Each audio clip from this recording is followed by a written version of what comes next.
Pernah nggak sih Anda lihat sekumpulan data kayak angka-angka acak gitu, terus mikir, ini maksudnya apa ya? Nah, gimana kalau saya bilang dari angka-angka yang kelihatannya berantakan itu, kita bisa bikin semacam bola kristal buat memprediksi masa depan? Itulah yang bakal kita bedah bareng-bareng hari ini. Oke, kita mulai dari pertanyaan yang kayaknya kita semua pernah tanyain deh. Apalagi pas lagi sistem kebut semalam sebelum ujian. Beneran nggak sih kita bisa nebak nilai ujian cuma dari berapa jam kita belajar?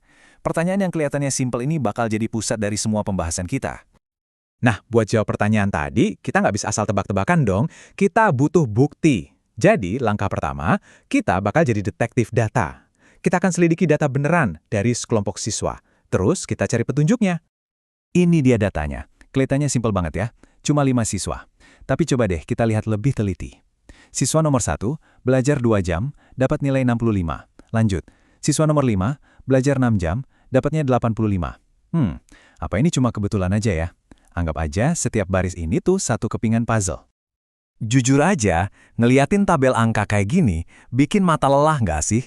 Susah banget buat nangkep polanya atau cerita di baliknya.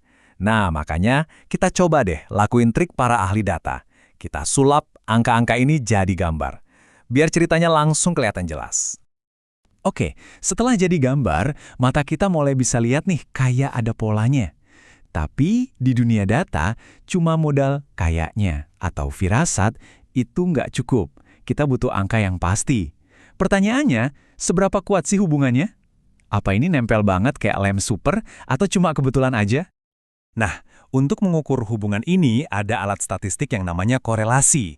Gampangnya, bayangin aja korelasi ini kayak penggaris buat ngukur hubungan data. Alat ini bisa ngasih tahu kita seberapa kuat dan ke arah mana dua hal ini bergerak bareng-bareng. Dan, jeng, setelah dihitung-hitung keluarlah satu angka sakti ini, 0,94. Inilah yang kita sebut koefisien korelasi kita. Satu angka doang, tapi isinya satu cerita penuh. Tapi 0,94 itu artinya apa? Bagus, jelek? Wow, coba lihat. Angka 0,94 itu bukan kaleng-kaleng ternyata. Dia masuknya pas banget di kategori sangat kuat. Jadi ini bukan lagi sekedar firasat ya. Ini udah jadi bukti statistik yang solid. Makin lama belajar, makin tinggi nilainya. Klop banget. Jadi kesimpulannya jelas banget ya. Ada hubungan positif yang sangat kuat. Belajar lebih lama, itu ada kaitannya sama nilai yang lebih tinggi. Keren. Tapi bisa nggak ya kita melangkah lebih jauh dari ini? Bisa nggak kita pakai info ini buat benar-benar memprediksi nilai siswa lain yang datanya bahkan belum kita punya? Nah, disinilah kita naik level. Kita nggak lagi cuma jadi pengamat, tapi kita bakal jadi arsitek. Kita mau bangun mesin prediksi kita sendiri. Sebuah mesin di mana kita bisa masukin input, yaitu jam belajar, dan dia bakal ngeluarin output, yaitu prediksi nilainya. Seru kan? Ini dia beda utamanya. Kalau korelasi cuma bilang, 2 hari ini nyambung loh. Dia ngukur seberapa kuat hubungannya. Kalau regresi, dia lebih dari itu. Regresi itu nanya, oke, karena mereka nyambung, gimana caranya saya bisa prediksi yang satu kalau saya tahu yang satunya lagi? Jadi, dari apa hubungannya, jadi gimana cara prediksinya? Terus, gimana cara kita bangun mesin ini? Gampangnya gini, bayangin titik-titik data kita tadi. Tugas kita sekarang adalah menggambar satu garis lurus yang paling pas, yang paling mewakili semua titik itu. Garis yang posisinya paling dekat sama semua titik data. Nah, garis ajaib inilah yang disebut garis paling pas, yang jadi tulang punggung mesin prediksi kita. Setiap garis lurus itu punya resep matematikanya sendiri. Sekarang, yuk kita intip dapur pacu di balik garis prediksi kita ini. Tenang, kita nggak akan pusing-pusing sama hitungannya kok, kita cuma mau tahu artinya apa. Bagian paling penting dari resep ini adalah yang namanya kemiringan atau slope. Nah, untuk data kita tadi, kemiringannya itu 4,8. Artinya apa? Ini yang keren banget.